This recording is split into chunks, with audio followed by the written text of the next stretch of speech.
A series of aftershocks are continuing to rattle Korea's southeastern city of Pohang following Wednesday's 5.4 magnitude earthquake.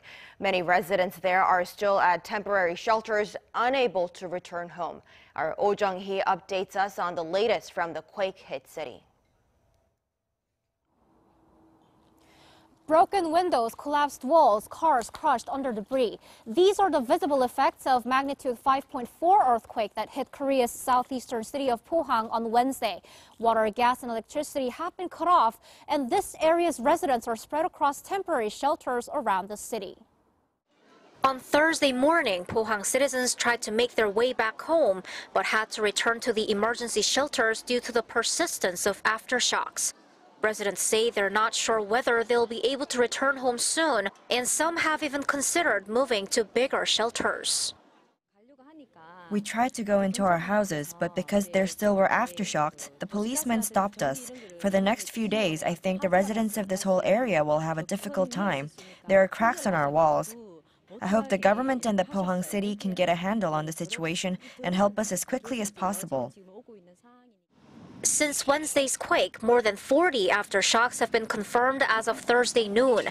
62 people were injured and over 1,500 displaced residents are taking refuge in 27 emergency shelters across the city. The government is looking into the possibility of designating Pohang as a special disaster zone. It's also planning to provide additional financial assistance to the city and other affected areas if necessary, as well as tax cuts or deadline extensions for people who suffered property damage.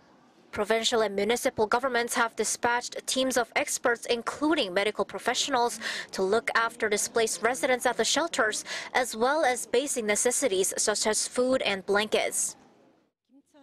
3 medical centers from Kimcheon, Andong, and Pohang, all from Gyeongsang-buk-do province, have come here for emergency medical operations. We're offering basic medical checkup for the citizens.